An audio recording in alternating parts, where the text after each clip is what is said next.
you so much for being here on Spark TV. Thanks for having me. I'm so excited. I have been an Instagram stalker of yours for a little while, and obviously followed Pandaemonium, and I am super interested in the work you do, especially now being a little bit regional myself. So love hearing stories from other regional businesses. But I always like to kick things off with a bit of context for anyone who is tuning in. How did you get here? So did you always have a business? When did you start the business? Did you have a career beforehand? What's kind of the journey? Sure. I think I've always been quite entrepreneurially minded. I remember as a kid roping my next door neighbours in to selling kumquats on the side of the road, thinking that they were mandarins, but they were not actually mandarins. We did the whole, like, I was like probably being like a real bitch and just like making everyone do all the things that I wanted to. They had to be packaged really nicely, and we made up this whole song that we sang on the side of the road to like like your jingle for kumquats. Going to embarrass myself by giving everyone a revival of that tune. But yeah, I think I've always just had the ideas and this drive to be like, I see this thing. Why is no one else doing this thing? Even if it turns out to be a terrible idea. I guess I've always been like that. Yeah, I guess I'm a country kid. I'm a farmer's daughter. I have 3 brothers. I'm the oldest, so again, the bossy vibes. But like most ambitious country kids, really never felt like I had any alternative but to get out of town, go to the city. I always thought I would be a doctor because I always thought that that was the epitome of success and the epitome of proving how intelligent I was in some ways. Yeah. When I was at uni, I did an undergrad medical science degree.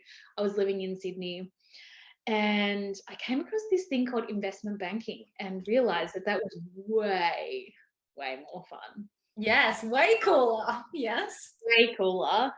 I fell in love with a boy who worked in that space, and I was doing a bit of work for a guy who was a serial entrepreneur. Literally, I was his absolute shit kicker, but I was really exposed to, like, he was an angel investor. He worked really closely with the startups that he supported, and my mind was just blown about this thing. And it was, like very much the height of tech and startup culture kind of really emerging as this thing. I know that Silicon Valley has been cultivating that for a really long time, but it was a really hot time to be in that industry. And yeah, I finished uni. Have never ever done anything with my science degree since, other than one could argue it's where I get my very process-driven and analytical thinking. Well, that never goes Australian business, so maybe not such a bad thing. Cool. I can still make some weird chemical compounds, but don't really do it very often. You're our go-to if we ever need it. Okay, excellent. Yeah, not really something I implement in my day-to-day life. Nice. And yeah, I started working in the space. The boy I fell in love with started a brokerage firm with a few other guys, some fantastic small team, where we were brokering money for startups, most of them in the financial tech space, and then supporting their commercialization as they launched. And I guess it was such like an insane time in that industry. There was so much money moving. Yeah, there was 7 of us in that team, and we raised $310 million in 2 years. It was crazy. Holy shit. Yeah, and I guess that's unreal. To me, that time has really laid the foundation for a lot of my experience, a lot of my knowledge, and a lot of my understanding of what it means to build an agile business Yeah. and to really meet the needs of the market. Yes. And just really understand stakeholder management and why that is so important. So many different layers. And then, yeah, that business was acquired, and we like this bubble that we were all living in just popped very, very suddenly. I think a lot of us thought that that would be our life for a long time. I think I really struggled with that a little bit as well, because I was just like, also the safety net of the team that I was working with, because I worked very closely. And yeah, but quite naturally, I just got consultancy work from our network. And yeah, ran very successful consultancy business for a few years, just myself, and then just bringing in, other people when that was necessary. Yeah, and I guess got to a point where I had this really big, healthy business, and it was kind of everything that I thought it could possibly be, but I kind of hated it. Yeah. I guess you kind of get to that thing where it's just like you reach the summit and you're like, oh, I'm not, it's cold up here and I'm tired and it's not really all it's cracked up to be, I guess. And or it's somebody else's definition of success. Yes. So what happened then? Oh my God. Yeah. You're like, this is like a mental breakdown moment. Oh my God, there's been so many mental breakdowns all this time. I just skipped over them a little bit. Perfect. I think I understood because I had a big client who was a huge part of my business, and it was just absolutely horrible to deal with. I think the more disillusioned I was getting with that space, the more I think it also happened in conjunction with me just getting a bit older and wanting to not be all over the place all of the time. Where I coincidentally was being exposed to a couple of people who were doing extraordinary work in a very different way, in a very different way to what we think tech and startup culture should be. Who are these people? What were they doing? Yeah, they're all very, very cool. So it led me to publish our book in 2020, where I just had this harebrained idea, and I asked my beautiful, beautiful friend if he wanted to do it with me. And then both of us were trying to tour around Australia, in 2020, which was a very difficult thing. Great timing. That's really good timing. Yeah, literally our first trip was the last week. Our first scheduled trip was the last week of February. We got that one in, and then pretty much nothing else happened. Oh my God. But we got there in the end, and I loved the process. I still have full pelt with all of my consultancy work. I was very tired and very stressed. And it was really tricky. It was one of the trickiest things to have self-published a book, as you're also familiar, that process is not necessarily very easy. No. But I think people really liked it. It was really well received. I was really happy with it. Looks gorgeous. Like it's an absolutely gorgeous book. Thank you so much. But then I didn't really know what to do next. In 2021, I thought I was going to have a sabbatical for a year. It took me far too long to break up with my clients that I had. I thought that would be an easy process. It was very messy, and it was very stressful, and it was almost way more stressful than actually having them. Wow. And I struggled to let go. And it was really difficult. At this point, I hadn't really decided to do the paper. I just really needed a break. Yeah.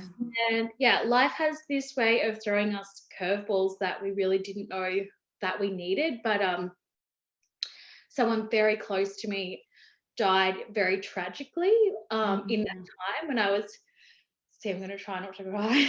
Oh my I God, was you can. trying to, yeah, when I was Have a trying to wine let break. go of those clients.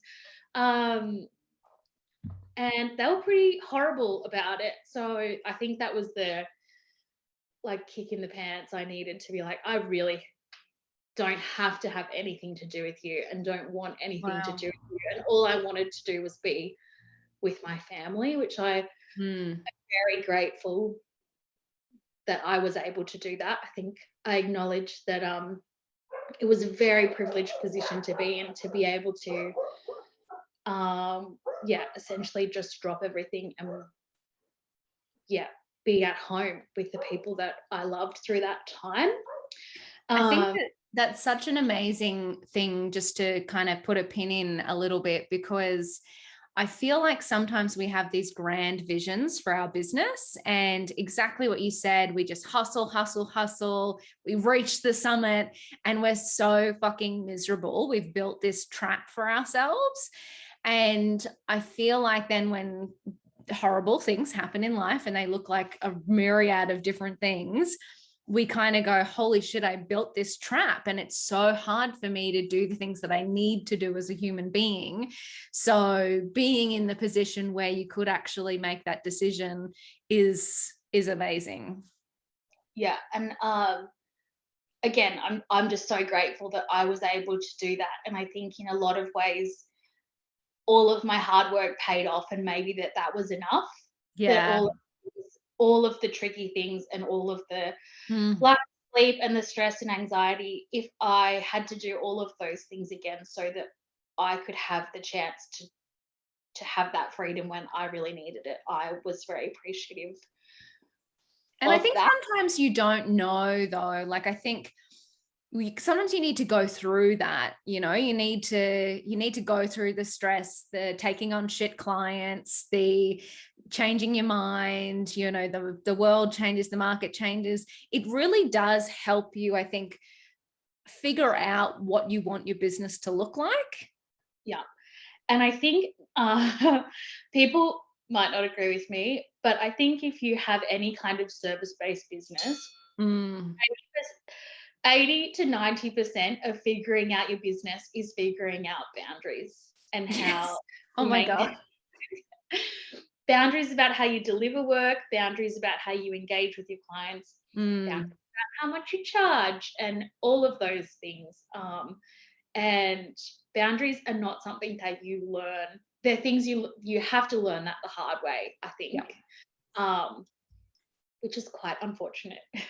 I know. And it's really like, it's interesting. I'm literally like writing pricing down on a post-it note. You've just sparked something inside my head. Thank you. Raising prices. Thank you for that little talk. Oh my God. But it is so true. Like, and I think it's really interesting because there's so many like courses out now. Like you can learn anything on the internet that you need to know. But still, every person in business I know doesn't value themselves, takes on too much work, like eats crap for a long time before somebody has to go, yo, stop it. Value yourself, put your prices up, set boundaries. I love that you raised that point. And so, unfortunately, usually we have to have a really like shatteringly horrible experience before we assess that. Yeah. It's like you would never put up with. Oh my God. Yeah. You were dating someone and they behaved the way that your clients behave. You would dump them in 5 seconds. You'd be like, that guy is an absolute loser. I'm never ever going near him ever again. Totally. It's a weird money thing, I reckon. It's like when we're like starting out, we kind of go, anyone that says yes, they'll pay me. I need to take them on.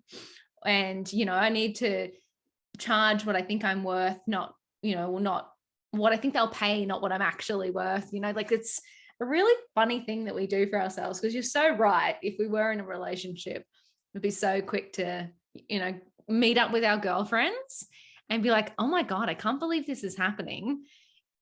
We need a support group for females in business. Absolutely. Where That's everyone goes this is therapy. and talks to the person on their left and says, put a 0 on your pricing. I promise you probably should. Yeah, totally. So I don't even know you, and I know that you need to do that. Yes. I don't know how much it is. I know you're undercharging. Yes. Oh, that's amazing. It is the dichotomy of being in a small business or being a freelancer, a consultant, whatever that looks like. You are always struggling with that, I think. Always struggling to try and deliver more for less value. But at the end of the day, it's a complete disservice to yourself and to your client if you don't have the ability to really deliver. I have been doing it in some way, shape, or form, literally like since I was at uni, and I still really struggle with it. I think particularly now, because I still run my consultancy business just in a very different way. Well, I know you do mentoring. Is that how it looks now? Well, I still have clients that I work with very closely. So yeah, not trying to get ahead of myself, but Pandaemonium is my little baby, our media outlet, but also Native House is my consultancy business that still lives and breathes and exists. And we'll come back to that in a little bit, because it's really interesting how that's kind of re-emerged in a much healthier way. But yeah, we do also offer mentoring through Pandaemonium as kind of a way to make my knowledge and my experience accessible to someone who's just starting out, I guess. Yeah. Not necessarily having to have me like on retainer like people are in my consultancy business.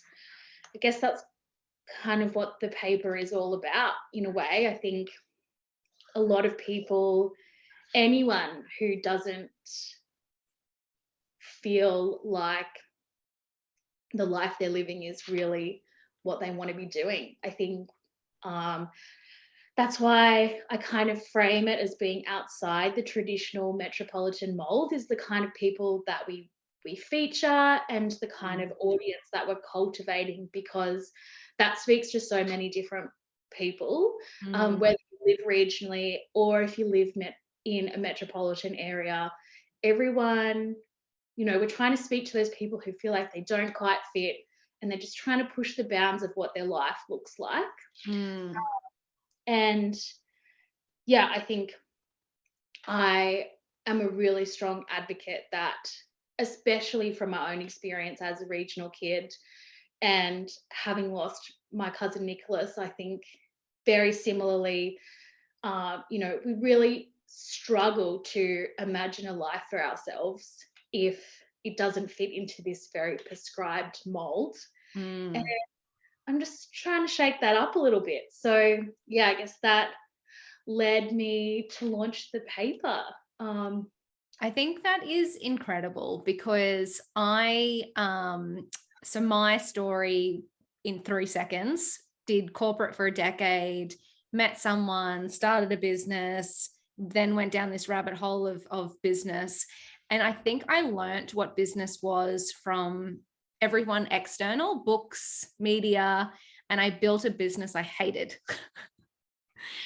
And so I absolutely love that your driver is to show a different side of the story, because it took me another decade of doing business in a crap way, to realize that that's not the life that I wanted for myself. Yeah. And I think so yeah, the Pandaemonium paper, we have a quarterly physical newspaper where that is all we do, is just write stories about thought leadership in that space of just pushing Mm. the bounds of whether that's in your own business, if it's in your own life, if it's in your own community.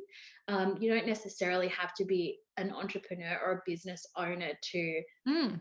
be interested in reading the publication. Yeah. And all of our content is hosted online. I just genuinely believe that people should be able to access that content for free if they want to. But, the paper's only $6.80.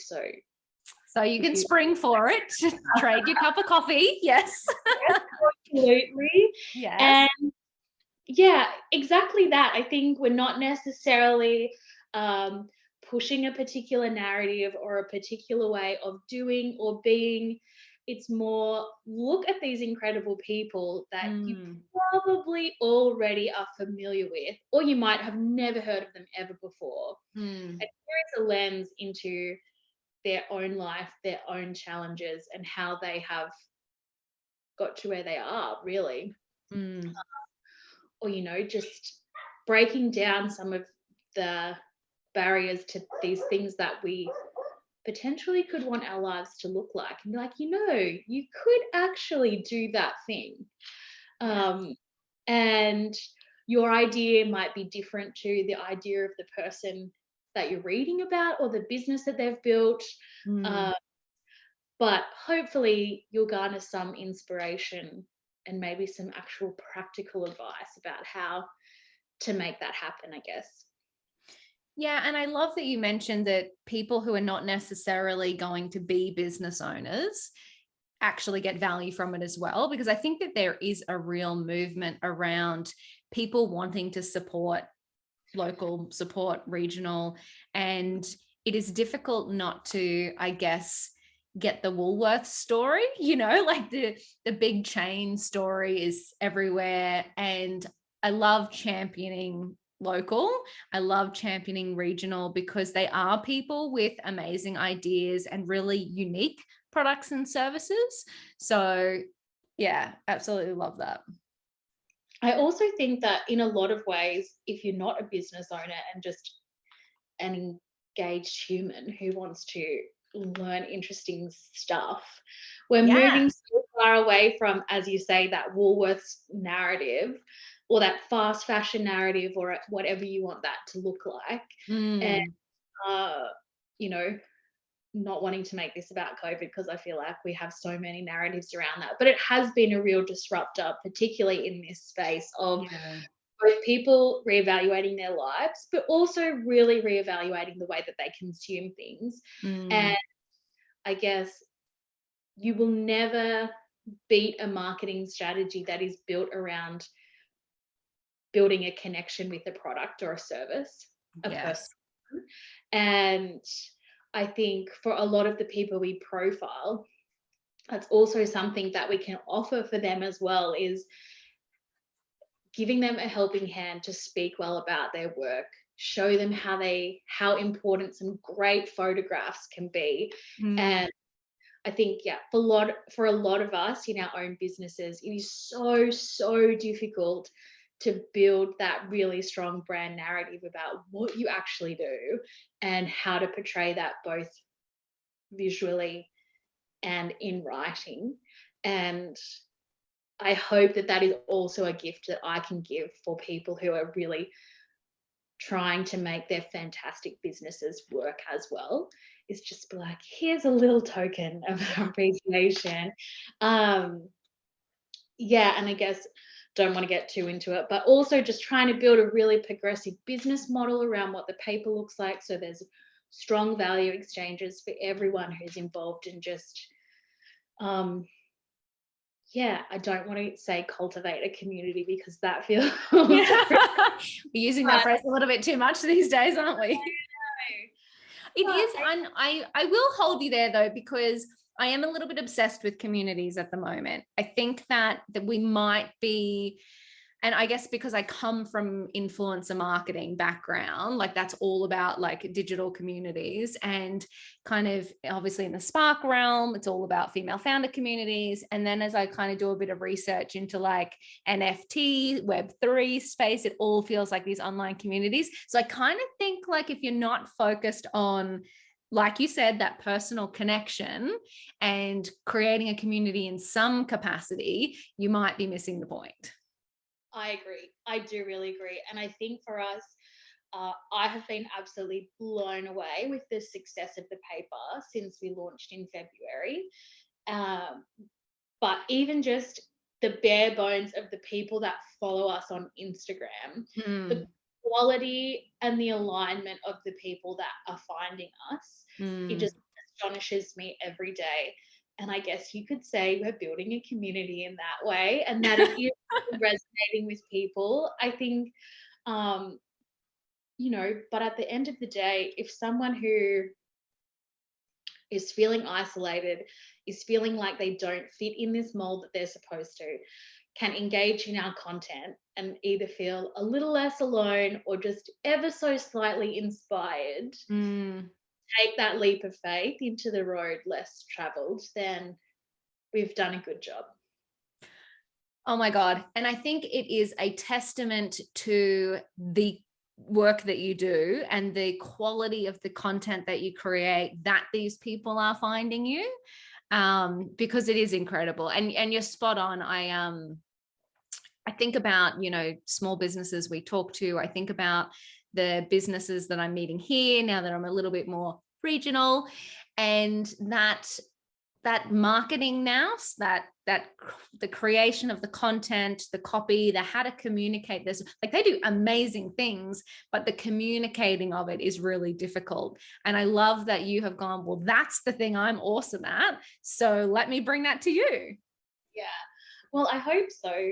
I also think you can never, ever, ever underestimate when you get your foot in the door and contribute to a regional community, how much that community will give back to you. It is Mm, amazing how much, like, you cannot beat it when you can engage with the real true sense of what community is, how valuable that is for your business, yeah. because it will always come back to you in spades.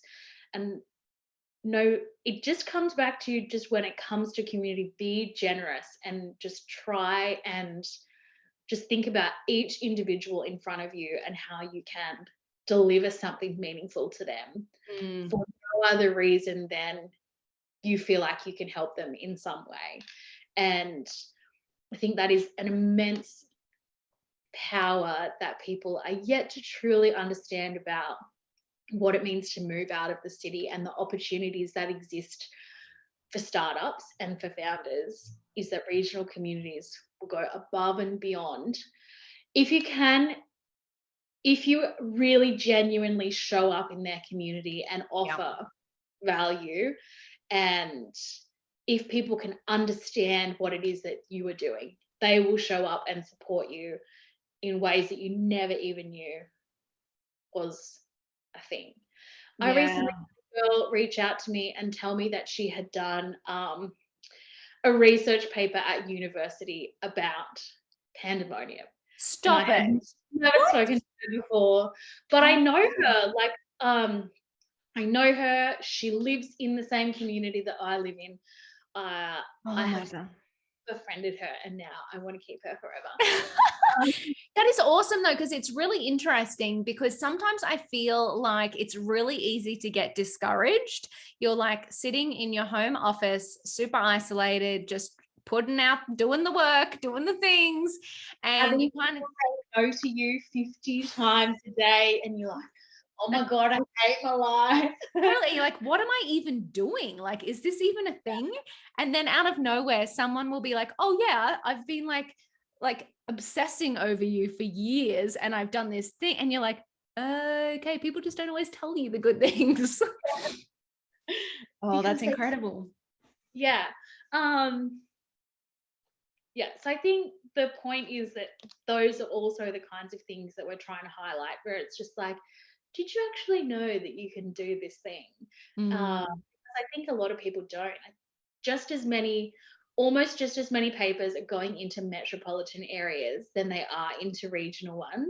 Oh, that's Because cool. there's definitely a lot of aspirational readers as well. Ones you don't necessarily need to want to, like, upheaval your whole life and Mm. want to go and live in the middle of nowhere to enjoy what we're producing.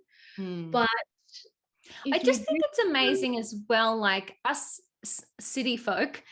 Also, like being in a country like Australia where we have such strong regions, you know, where there are, like, obviously mining, minerals, resources is a huge part of Australian lifestyle. But as a city person, so I lived in Brisbane my whole life up until 6 months ago, I didn't know anything about regional towns. So I love that as someone living in the city, I can tap into these stories of all of these people that are actually like contributing to making Australia an awesome place to live. and you have to be resourceful when you don't live Mm. in any Yeah. sense of the word. I think we've also found our real kind of sweet spot for those, you know, progressive thinkers who have moved out of the city. Also, the Mm. progressive thinkers who are living in regional Australia and not necessarily feeling really connected to this thing that really drives them. But, you know, a Mm. lot of our audience is in Tasmania. I lived there for 2 years, and Hobart, I miss it every day. That Mm. the culture that has evolved there from a lot of people moving down there with these fantastic ideas and being like, we can afford to live here and do the thing that we love. And Mm. we can tell our corporate jobs to go and get stuffed because we don't need that wage to live anymore. Yeah. And I mean, obviously, life is not free when you move to Tasmania. Yeah. Totally. Cheese is expensive and it's very good down there. So you might Oh, find I a lot miss of it. cheese. I Yeah, miss cheese. Yes. that's well. Oh my Anyway, God. there are a lot of things I miss about the city that can be delivered to your door. That's right. You just have to get super savvy about online delivery sometimes. One of my great mates, when I was living in Melbourne in 2019 and came home in 2020 and for a couple of months. And then, of course, we know what happens after that. Yeah. Fill in the blanks. Yes. Yeah. One of my great friends, he was like so worried about me moving back to the sticks, where for a year after I moved home, he delivered me a box, like an assortment of natural wines from my favorite wine shop Oh my God. every month. Every month I got a delivery from him of like these natural Uh, wines. who is this person? We need him in all of our lives. I do love him. He's amazing. But I guess it's just, you know, if you have some people around you who can inspire you to really think about how you can, you know, take on the challenge Mm. and just try. You know, it's really not that scary. It's immensely scary, but um, you know, I also believe that people should be very practical about some of the things that they do and not necessarily take this major leap, but maybe like build the cord of the parachute and then jump, and the rest of the parachute will appear. Uh, That's what I did. So I was like, okay, I know I'm going to be like total culture shock. So I'm like, I know myself. I lived in Fish Lane in Brisbane, which is this gorgeous little laneway, bars, restaurants. I was on it every day. And I was like, okay, so I know I'm going to struggle moving to a regional town. I live in Kalgoorlie right now, for anyone who doesn't know. And so I made an emergency kit. I was like, okay, what are all the things that I love that is so easy to get that I know if I have, because we also came at Christmas, so we had to do 2 weeks quarantine. And also because we had to beat the border closures, our stuff didn't arrive until a week into quarantine. So we had to camp in a house for a week before our stuff arrived. So I was like, okay, I'm in for a rough ride for like the first month or two. So I literally like went, what is all of my favorite stuff? Like, what's all the skincare I use? What's the wine I like? What's this? What's that? And I put it all together. So I was like, okay, at least for the first month or two, you're not going to go without anything. And you can spend that time exploring. Once we did quarantine, you can kind of go find your favorite coffee shop, find your favorite pub, find the little gift shop. Like, and I think the challenge with regional areas is it takes discovering. You really kind of have to put in the work to find the stuff or find people who will give you all the recommendations. It's not like in Brisbane, you just look it up on Instagram and you find the latest restaurant to go to or something. Like you really kind of have to get into the town. But I think discovery is a great term because we should all be at least trying to be discovering things all of the time. Yes. I think it also is great no matter where you live to be trying to discover things. True. I know that's very vague and mystical. No, I totally agree. You know, this might seem like a bit of a tangent, but this weekend I'm going away. I used to do it all the time because I used to just be so burnt out and so stressed and like my brain would break. Where I would like book myself a really nice place to stay for like 3 or 4 days and turn my phone off and just like remember what happens in my brain when. Oh my God, that sounds like heaven. So I'm doing it this weekend and this completely like that is the perfect example to me of what it means to remember that you need to discover something sometimes, whether that is, and I think for me personally,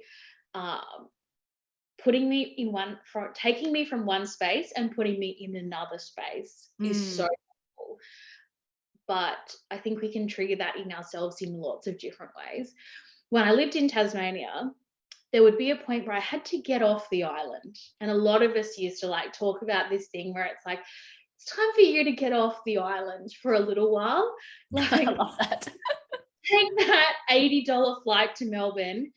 Just like be somewhere go be amongst the people for a minute. Yeah. Be somewhere where someone might accidentally push you for a minute. Yeah. Be in a really loud restaurant that annoys you. Like, remember why you moved here. Remember why you love this. Or it's just perspective that helps you keep all of the other things into perspective. And I think we can sometimes really lose perspective very easily in our day-to-day lives.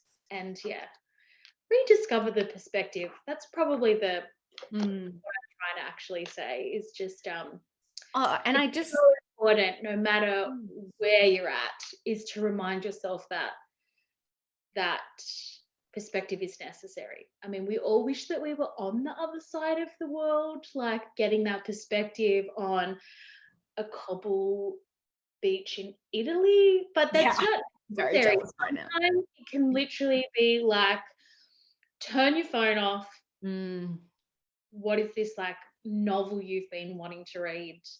And like go and be outside in a park somewhere, something that you normally wouldn't do.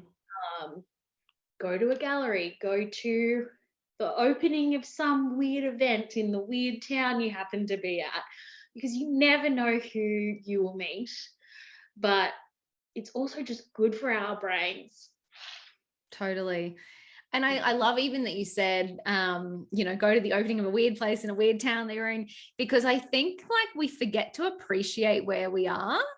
I think we get so stuck in our routines that even if you live in a big city, you stop trying the new restaurants, you stop trying the new things. I love that idea of discovery anywhere that you are. Yeah.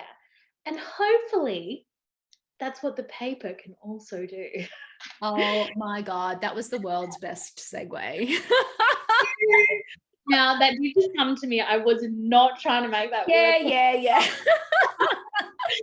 But I guess it does really kind of solidify what I'm trying to do is kind of inspire that in people in lots of different ways, I suppose.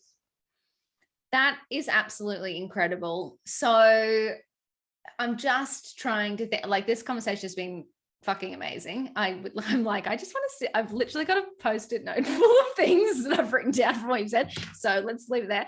But I'd love to, so your journey has been amazing. So going from, you know, being part of the founding team of a massive, you know, brokerage, VC, having that experience, you know, regional to big city life, the consulting gig, the book, the paper, like you've done a lot, let's be real. So, and I know you champion people's stories in business. Is there any piece of advice that you might give somebody who was wanting to start something, you know, was kind of in that space of not really happy where I am right now, whether it's a corporate job, whether it's a business that they've created, you know, what's maybe a piece of advice for somebody who's ready to take a bit of a leap? Slide into my DMs and I'll give you some really unsolicited advice. Yeah. Well, I'm doing that right now. It's my favorite thing to do. I think there are a few things. You have to take the leap at some point, but the leap is very scary and it is hard. But this is maybe also a little bit of a tangent, but the name Pandaemonium comes from this really old concept. This guy, John Milton, he wrote an epic poem like 400 pages long a few hundred years ago, and speaks about how Pandaemonium is the city at the depths of hell. And oh my God, okay. Heaven is this thing that we're supposed to aspire for, and this whole epic poem is about circling the depths of hell, doing all the really hard stuff, and in the end you reach Pandaemonium, which is more extraordinary and fantastic than anything you ever could have possibly imagined. Oh my God. So, take the leap is the point of this story. Wow. It's really hard. So I think, my number one piece of advice is take the leap, because I think in 98% of situations in Australia, we are so privileged and so well supported, and employment rates are so low. In most situations, I am definitely like, have a good financial safety net, be smart about it. But in most situations, you are going to be fine. Yeah. If it doesn't work out. Totally. And also there's no like nothing wrong with putting one foot in and like keeping your job and taking the leap. Like I think that there's ways you can do it to take the leap. Absolutely. Like you said, build a quarter of the parachute. But also I think that comes to my next point, which I think is you really want to make sure your idea is actually valid. And you are never going to figure that out unless you put yourself in some really uncomfortable situations to get some feedback from people who are knowledgeable or from the market. But sometimes the best feedback is the feedback you don't agree with and you want to push forward anyway and prove that person wrong. So that feedback is also very helpful. I think it's a fine line between knowing this is not going to work, but also sometimes you just need a little bit of validation and someone to really get it. And I think a good example of that is, for me, we launched the paper and someone else launched a regional paper at a similar kind of time. And in the very early days of Pandaemonium, people just didn't really get what the difference was.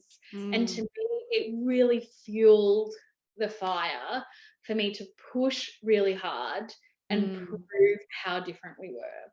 And I think our success from then has really shown that that's the case. Excellent. I think, and also if you are looking in the right places, you will never be in short supply of very smart people who are willing to help you. I love that. And always reach out. Like, don't be afraid of the no, but it's always going to be a no if you don't try. I don't necessarily think it's great to involve yourself in communities that are really supportive, but you don't necessarily need to find one person who has all of the answers. Learn from people and reach out to people. And I'm generally sometimes quite socially anxious and socially awkward, so I hate it. Even now, like, it has been my life for such a long time to just reach out to people, ask them for help, pitch my ideas to them. I still hate it, but I hate it until it's fruitful. And then, like, oh my God, this was so silly. Sometimes you get hilariously strange responses from people and you just got to let it go. But the more people you reach out to, the less offensive it's going to be, no matter what their response is. Yes. So yeah, I guess those are my 3 pieces of advice. Take the strategic leap. Make sure you can eat and be fiscally responsible. Yes. Yeah, and you have to put yourself in vulnerable positions to get really honest feedback from people. Whether you take that under advisement or you use that to fuel yourself to prove people wrong, you've got to walk that fine line. And the third being, reach out to people and ask them for help in a genuine way. And most of the time it comes from garnering their knowledge, I think. Yeah. People are always willing to answer. Well, that's not true. People are most of the time willing to engage and answer your questions or give you some advice, whether you want to take it or not. Totally. Or even, like, at worst, nudge you in the right direction, which sometimes that never goes astray as well. Yeah. Alice, you are incredible. Thank you so much for spending your time with the Spark community. As I said, I've got a post-it note full of things I have to go and do right now and reevaluate my life choices. But no, but it was so incredible. And I know everybody listening in to this episode would have gotten an immense amount of value from your honesty and your vulnerability. So I cannot thank you enough for being here and spending your time with us. Thank you so much for having me. I only cried once. Oh, look. Oh my God. Look, it's incredible. And I think it is the thing that makes you incredible as well is your willingness to do that, your willingness to tell it how it is, even though it sucks, because that is going to help somebody else out in business. And I am really grateful on behalf of Spark for you. My absolute pleasure. No, cheers. You're the best. Love it.